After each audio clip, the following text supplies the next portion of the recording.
সাতক্ষীরাবাসীর জন্য ভালোবাসার মঞ্চের কুরবানি, অসহায় মানুষের মাঝে মাংস বিতরণ। বিস্তারিত দেখুন সাতক্ষীরা প্রতিনিধি জহর হাসান সাগরের প্রতিবেদনে। সাতক্ষীরা জেলার সামাজিক সংগঠন ভালোবাসার মঞ্চ এর উদ্যোগে পবিত্র কুরবানি উপলক্ষে একটি গরু কুরবানি করে অসহায় ও দুস্থ মানুষের মাঝে মাংস বিতরণ করা হয়েছে। শুক্রবার 29শে মে সাতক্ষীরা জেলার তালা উপজেলার শিবপুর গ্রামে এ কুরবানির আয়োজন করা হয়। অনুষ্ঠানে উপস্থিত ছিলেন ভালোবাসার মঞ্চের সভাপতি আকরামুল ইসলাম, তালা প্রেস ক্লাবের সভাপতি সাংবাদিক এস.এম. নজরুল ইসলাম তুহা, জহর হাসান সাগর।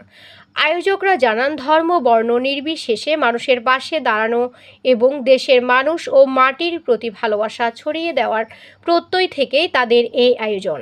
চাই একটু সহানুভূতি স্লোগানকে সামনে রেখে সংগঠনটি দীর্ঘদিন ধরে মানবিক বিভিন্ন কার্যক্রম পরিচালনা করে আসছে। এ সময় বক্তারা বলেন, কুরবানি শুধু পশু জবাই নয়, বরং ত্যাগ, সহমর্মিতা ও মানবতার শিক্ষা দেয়। সমাজের অসহায় মানুষের মুখে হাসি ফোটাতে সবাইকে সামর্থ্য অনুযায়ী এগিয়ে আসার আহ্বান জানান তারা। পরে কুরবানির মাংস এলাকার অসহায় ও নিম্ন আয়ের মানুষের মাঝে বিতরণ করা হয়।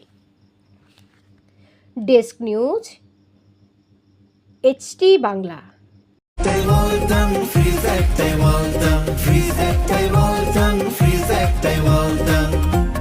এভাবেই কোটি কোটি মানুষের ঘরে দেশ জুড়ে ফ্রিজ একটাই, ওয়ালটন।